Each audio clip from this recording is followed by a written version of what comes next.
and welcome to this how-to video about our x-dream-Fabrik, in this particular case, this scheduling module. In an earlier video, we have seen how to create a playlist with the playlists module, and now we are creating a schedule. And in the next video, we will see how this is actually played out. Here on my desktop, I'm logged on to the x-dream-Fabrik and I've selected the workspace scheduling. Workspace scheduling offers us the assets, the playlists, that's for playlist generation, and the scheduling. Here on the right-hand side, we see the scheduler. On the left-hand side, there's the list of all the channels, and here we see 3 days. That's the standard, because that way it helps us to also schedule program that goes from one to the next day. Let's say we want to schedule a content on our channel number 1.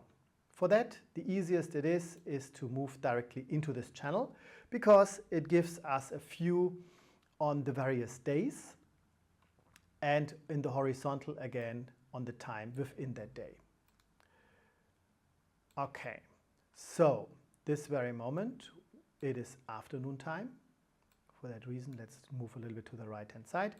Here it is our actual point in time, and on the left-hand side we do have the playlists. First we need to switch into the editing mode, because otherwise we cannot drop playlists.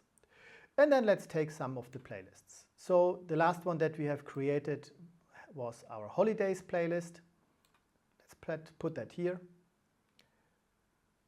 And we will put it a little bit into the future. And let's take the other playlist that was about our extreme news. Sorry. Again, here we are, the extreme news. On purpose, I will leave a gap right now. That is because in the next video, I will show you what that results in when we move that all to the playout, because we have to heal that situation then. Yeah, we could go on like this to fill the complete schedule for the next days.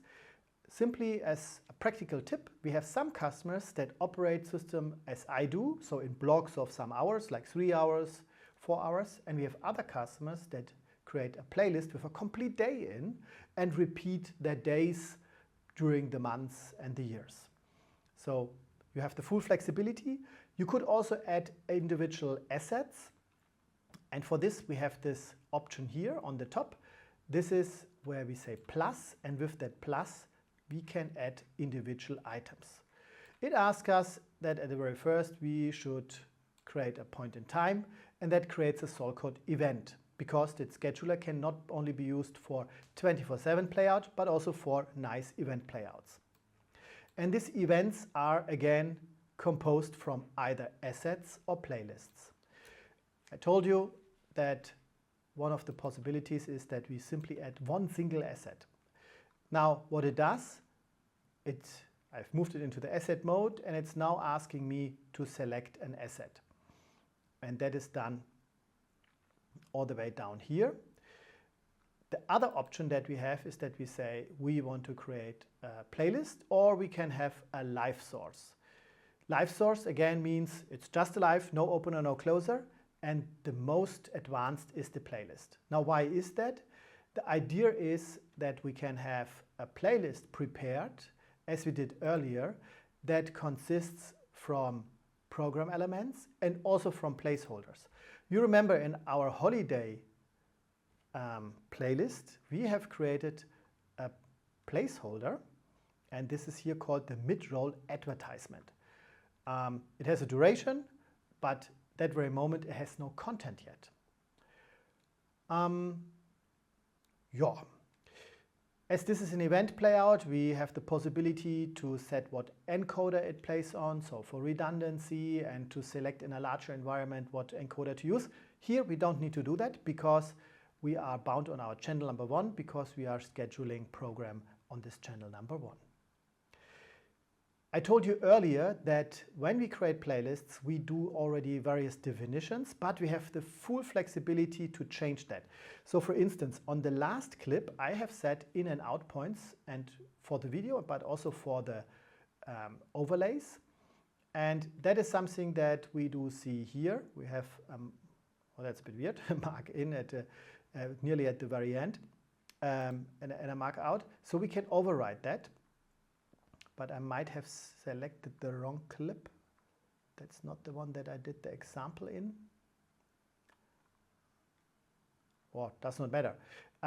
We simply can do that. So when making use of the playlist, I can say, okay, I have changed my mind.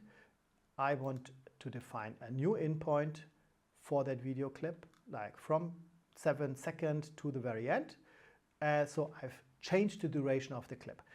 Also need to do that to adapt clips to fit into a certain program schema. So imagine you have your news break exactly at 8 o'clock in the evening, then obviously you need a filler just in front of the 8 o'clock news, and this can be easily adapted that way. I told you when we have gaps, where we have overruns, we have to address that situation, either in the scheduler or later on in the playout, but definitely before the actual playout happens.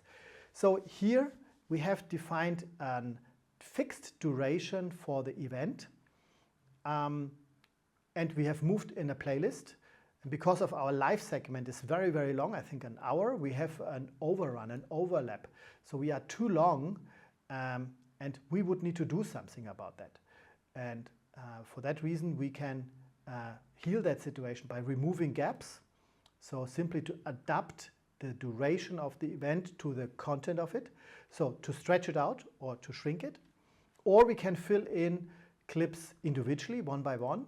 Or we can manipulate all the individual clips that we have imported from the playlist. Sounds all very complex, but give it a try, you will understand easily. So here in this particular case, we just wanted to create a schedule, and we want to address all that problems in playout later on.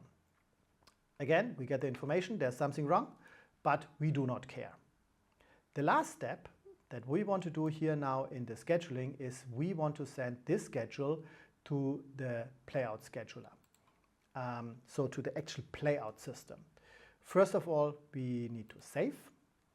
This brings us back to the original menu, and here we say, okay, I want to send the next this many hours to the playout. So for instance, like once a day, the next complete next day. Here in my case, let's say I want to take the next 6 hours, and this is now sent to playout. We have two options. The one is we say override, and the other one says submitting without overriding. In this case, I will do it without. But when you use override, it means whatever runs in the playout this very moment, it will be overwritten by my new schedule. So you can force the playout to follow the scheduling. In a 24/7 program operations of regional and national TV stations, you never ever want to do that, because you would override the actions and all the tasks and duties of the playout operator. He wants to do that himself, and I will show you how this is done in a moment. But in a different scenario, when you run a fast channel that automatically runs and no one touches the playout, you simply trust in the playout engine will do its job. Then you will have a new schedule and you override that new schedule. And probably you even submit the next 2 weeks, 3 weeks, whatsoever. Here in our case, we will send the next 6 hours. Submit, and we are done. What happens right now, we are triggering a workflow, and that workflow performs various actions. I will quickly show you. That is our